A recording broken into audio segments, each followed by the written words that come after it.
The funds that are deposited into the accounts to bring it back to the normal margin in a futures contract is known as. The maintenance margin is the amount of margin that must be maintained in the futures account. So it is the amount of margin or the minimum margin that must be maintained in the futures account.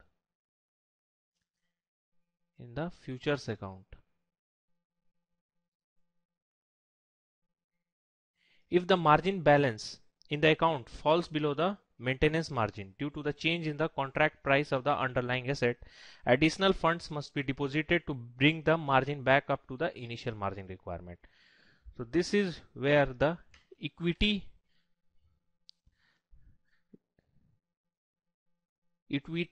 contracts differ from the forward contracts.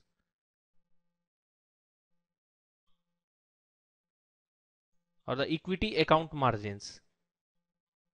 In case of equity account margin, if the margin falls below the maintenance margin, then it is brought up to the maintenance margin level.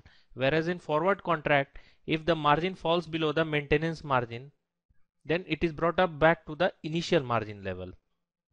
So this is the difference between equity account margin and the account margin in case of a forward contract. Now the settlement price is analogous to the closing price of a stock, but is not simply the price of the last trade. It is an average of the prices of the trade during the last period of trading, which is set by the exchange. So the settlement price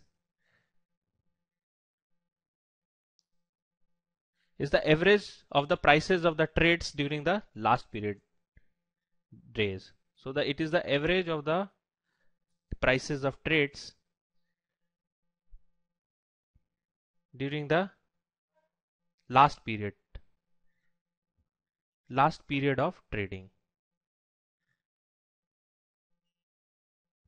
However, the variation margin is the fund that must be deposited into the account to bring it back to the initial margin account. So in case of a futures contract, if the margin balance falls below the maintenance margin, then the deficit that is required to be fulfilled so as to bring the margin again back to the initial margin level is known as the variation margin. So the funds that are deposited into the accounts to bring it back to the initial margin in a futures contract is known as the variation margin. And here we have settlement price rather than settlement fund. So the settlement price is the average of the prices of the trades during the last period of trading, and it is usually set by the exchange. The future of the settlement price prevents manipulation by the traders, and the settlement price is used to make the margin calculation at the end of each day. So the correct option is option C.